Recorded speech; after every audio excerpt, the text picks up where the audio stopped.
Hello, my name is Jim Liversidge. I'm the curator of the Popular Culture Collections at the University of Florida. Welcome to the Jim Liversidge Popular Culture Collection, Memories Saved and Preserved, 1963 to the Present, a presentation from the Special Collections Department of the George A. Smathers Libraries at the University of Florida. It is my pleasure to introduce you to the material I personally collected since childhood and donated to the UF Department of Special and Area Studies Collections in 2008. The Jim Liversidge collection represents over 50 years of collecting, from JFK and Vietnam to George W. Bush, 9/11, Barack Obama, and Donald Trump. The material is housed in 218 archival boxes and includes 495 research monographs, occupying 175 linear feet of storage. This walk through baby boom pop culture history touches upon highlights from politics, television, cinema, theater, music, sports, and day-to-day current events. My somewhat eccentric hobby began in grammar school in the 1960s. On the Tuesday, and I can pinpoint this to November 26, 1963, the Tuesday following the assassination of President John Fitzgerald Kennedy, when my third grade class was assigned the task of creating individual scrapbooks of newspaper clippings, documenting the events of the previous horrible yet historic weekend. At that very moment, I realized I truly enjoyed the business of preserving history between the faux leather covers of the 89-cent very acidic scrapbook purchased at W.T. Grant's department store. I began to add items to support my single scrapbook of the nation's epic tragedy. Before the assassination, JFK comedy items and toys became a cottage industry, inspired by the success of Von Meter's The First Family comedy LP, included in the Liversidge collection. Following the success of Von Meter's album, record producers George Atkins and Hank Levine released the whimsical Sing Along with JFK, Laugh Along with Nixon vinyl LP in 1962. Atkins and Levine, using their prodigious production skills, took snippets of JFK's early presidential speeches, added an accordion and a chorus, and set the rhetoric of Camelot to music. The album also utilizes the mellifluous voices of Dwight David Eisenhower, Richard Nixon, and other political note-benders from the era. The youthful president and his family provided inspiration for dolls, games, and also in 1962, the JFK coloring book, with text supposedly written by first daughter Caroline Kennedy. This is my daddy. He has a good job. He works for the government.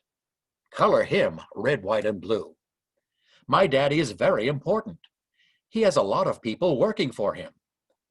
They would do anything for my daddy. Color their noses burnt umber.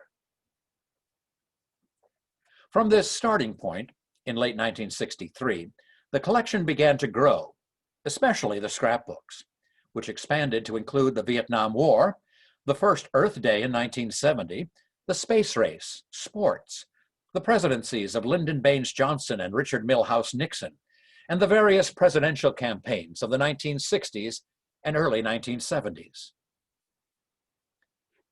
Here is one of a 10 scrapbook series on the campaign and the election of 1972, featuring Richard Nixon, George McGovern, Thomas Eagleton, George Wallace, Edmund Muskie, Sargent Shriver, Spiro Agnew, and a cast of thousands.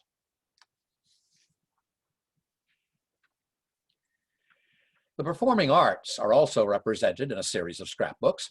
Here are two compilations covering Hollywood and the movies of the early 1970s, with the very rare occurrence of a single performer on the cover of two national news magazines in a single week. It's Liza Minnelli for her performance in the film version of the Broadway hit Cabaret. The only other time I can recall this happening was when Bruce Springsteen appeared on the two magazine covers in the mid-1970s. In this scrapbook, Anne Margaret is also featured, as is Clint Eastwood in Dirty Harry, the latest James Bond installment, and the 1971 Oscar-winning French Connection.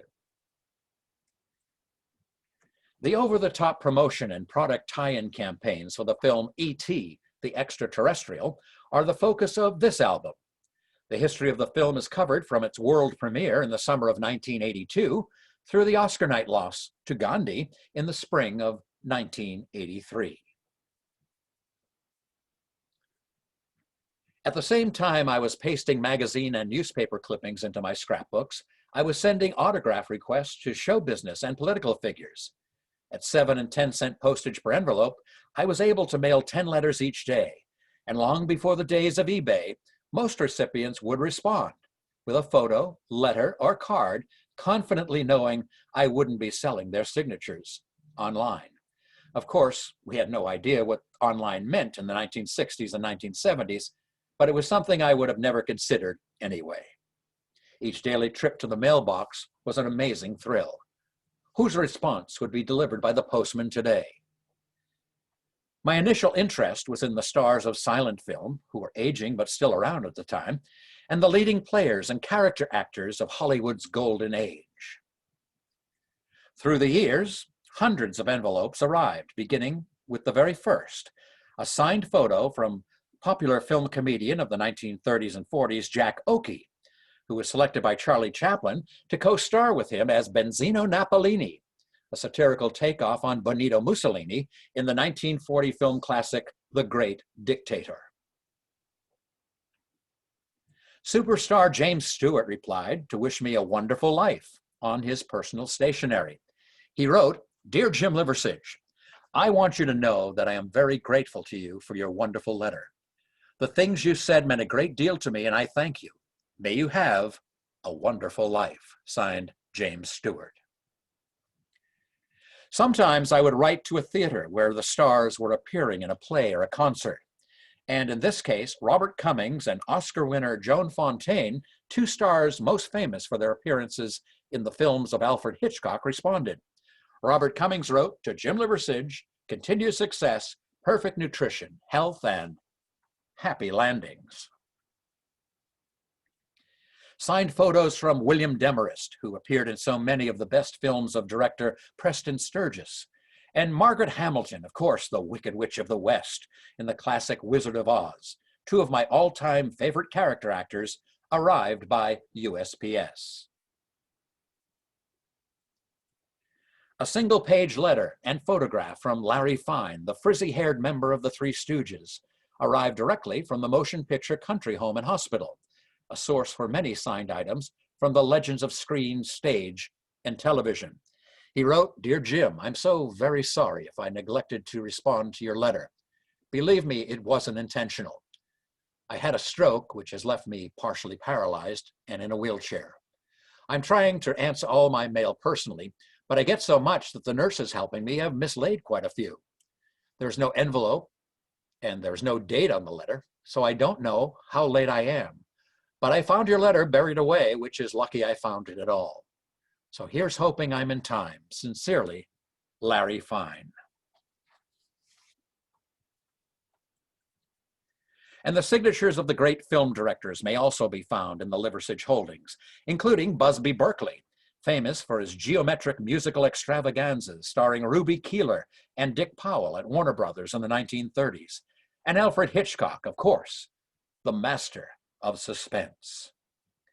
Branching out to the worlds of theater, television, music, sports, and politics brought me a signed collection from the household names of the 20th century, including Ethel Merman, the undisputed first lady of the musical comedy stage, and Molly Picon, the first lady of the Yiddish theater, the latter signature received in person.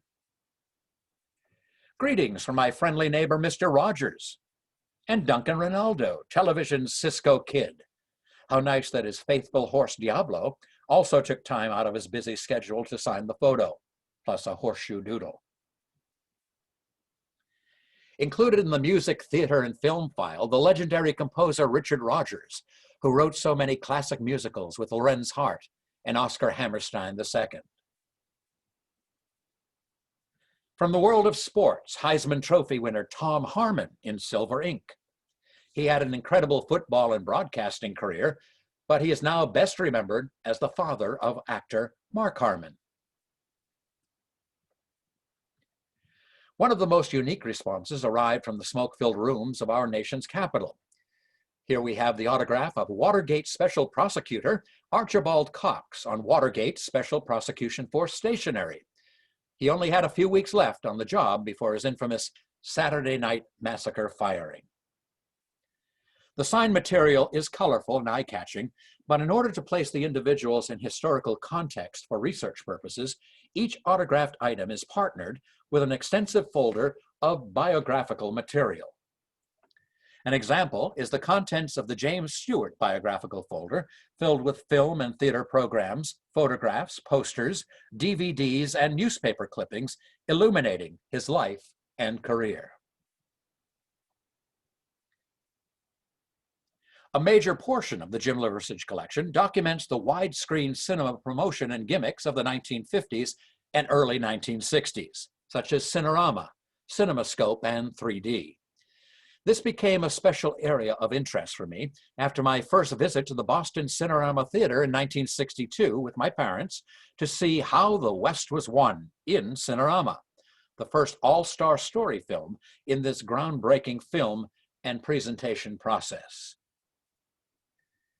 When the epic full-length reserve seat travelogue This is Cinerama premiered in 1952, with the famous roller coaster ride introduced by legendary newsman, historian, and adventurer Lowell Thomas on the 60-foot louvered curved screen, it was front-page news in the New York Times and a cultural phenomenon around the world.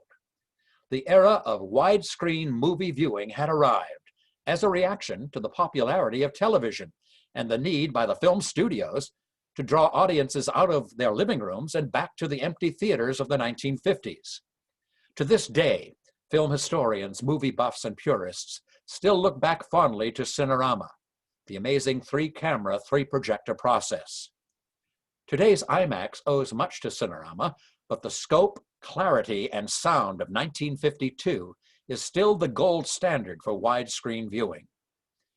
The 3-hour with intermission film, This is Cinerama, ran for over a year in big city regional theaters around the world and was the top box office attraction of 1952. Eventually, the cost of filming and presenting the Cinerama product proved to be too expensive and was followed by a number of lesser but popular processes, including CinemaScope, the poor man's Cinerama, introduced in the sword and sandal 20th Century Fox production of The Robe in 1953. And White Christmas was the first film presented in VistaVision by Paramount Pictures in 1954. Many short-lived crowd-pleasing film gimmicks were introduced during the 1950s, including 3D for Buona Devil and Warner Brothers' House of Wax, in which film audiences had to don very uncomfortable cardboard glasses. And Smell-O-Vision, in which various odors were piped into the theater as the film progressed for the independent box office failure, Scent of Mystery. The hoopla and the sometimes bizarre carnival-like crazes eventually faded. Some may remember Emergo with flying skeletons launched over the audience, and Percepto with mild electric shocks delivered to your seats. But the showmanship and promotion is preserved in the Jim Liversidge Popular Culture Collection. Growing up in New Hampshire, home of the first in the nation presidential primary, and working in Granite State Radio for many years, I had the opportunity to meet and greet so many historical figures from the 1960s through the 1980s.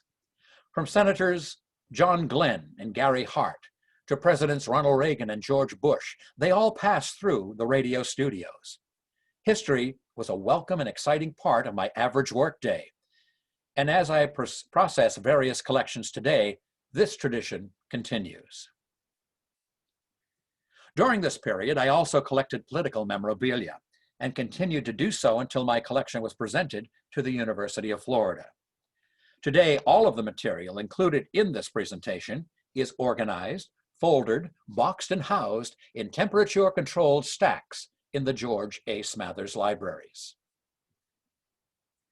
The extensive contents of the collection is described in a detailed online finding guide available for research purposes. Time does not permit further highlights, but it is so gratifying to see this material used by the University of Florida students and faculty and the general public. The Jim Liversidge collection is showcased in exhibits and class presentations, and as curator of popular culture collections at the University of Florida, it is my pleasure to introduce a period in history to those who were not aware, and also to bring back memories for those who have lived through the good and difficult times of the 20th century. The collection continues to grow each year through donation and purchase of relevant ephemera. The people's culture, or popular culture, is an important part of our daily lives. During the post-World War II period, popular culture merged and overlapped with mass culture, media culture, image culture, fashion, makeup, and hairstyles, consumer culture, and general mass consumption. And I'm thrilled to have lived through most of this period, and I'm honored that the administration of the George A. Smathers Libraries considered my holdings worthy of inclusion with the many rare and fascinating collections housed and preserved on the University of Florida campus.